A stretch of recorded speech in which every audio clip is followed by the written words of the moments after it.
దేవుని పరిశుద్ధ నామమునకు మహిమ కలుగునుగాక.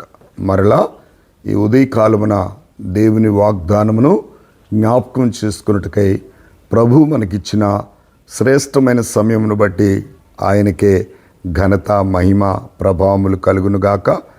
ఈ ఉదయకాల వాగ్దానము హోషేయ గ్రంథము 2వ అధ్యాయము 19వ వచనం. దయాదాక్షిణ్యములు చూపుట వలనను నిన్ను ప్రధానము చేసుకుందును. అవును ప్రియులారా, దేవుడు ప్రభు అయిన యేసు క్రీస్తు వరుడు, సంఘము వధువు అనే విషయాన్ని నేను మీకు జ్ఞాపకం చేస్తున్నాను. ఈ హోషేయ గ్రంథములో మనం చూసినట్లయితే ఈ వరుడైనటువంటి ప్రభు అయిన యేసు క్రీస్తుకి వధువైనటువంటి సంఘము చాలా అపవిత్రతగా జీవించినట్లుగా, దేవునికి హేయమైన కార్యములు చేసినట్లుగా ఇక్కడ కనబడతా ఉంది.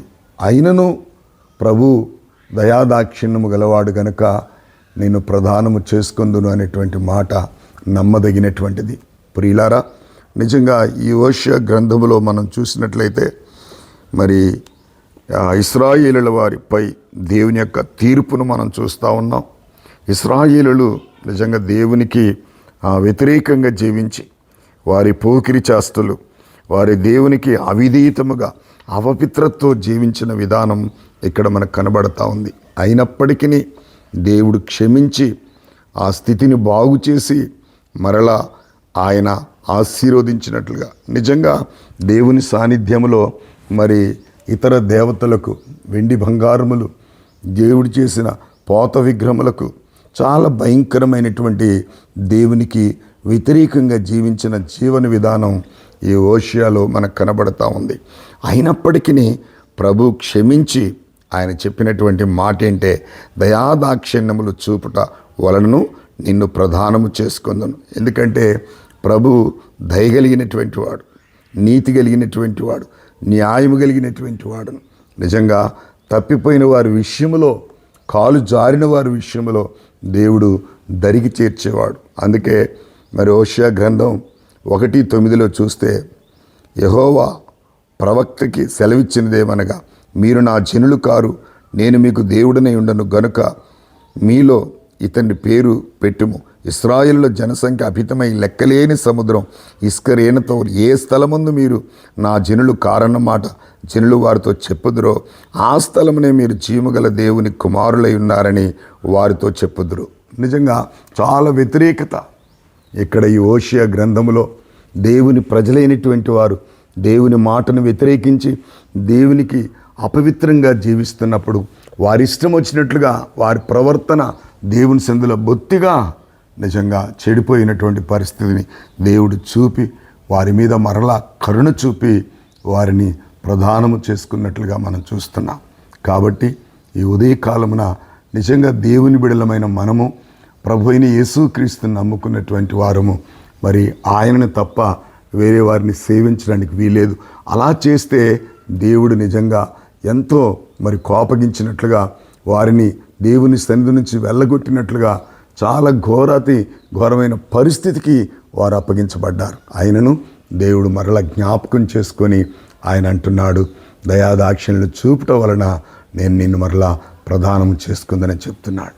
దేవునికి దగ్గరైనటువంటి వారంగా, దేవునికి ఏ విషయంలో దూరము కాకుండా ఎప్పటికప్పుడు మన ప్రవర్తన విషయంలో సరిచేసుకొని మనకు నిజముగా మరి మన ప్రభు అయిన, అంతేకాదు నిన్ను సృష్టించిన వాడు నీకు భర్త అయి ఉన్నాడని చెప్పి రాయబడింది. భర్త అనగా భరించేవాడు, భర్త అనగా మన అధికారి, భర్త అనగా మన సమస్తాన్ని A to Z మన మీద అధికారి.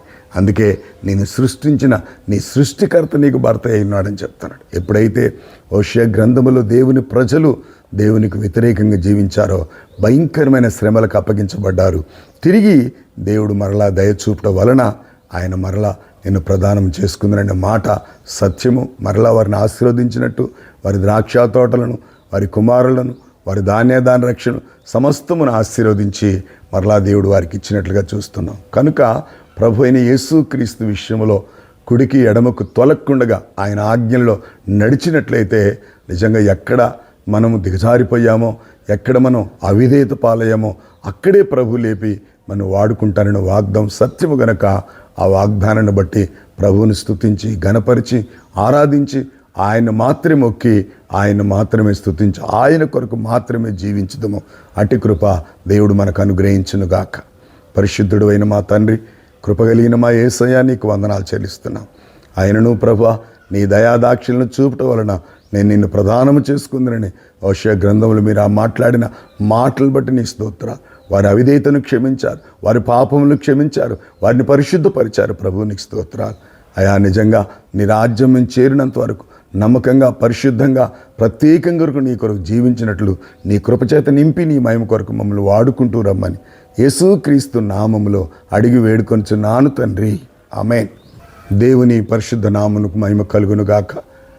ఈ ఉదయకాలం వాగ్దానాన్ని ఎత్తిపట్టి మీరు దేవుని స్తుతించి ఆరాధించి ఇతరులకు షేర్ చేసి వారును మనమును దేవుని దీవెనకు పాత్రుడు కావాలని మనం చేస్తున్నాను.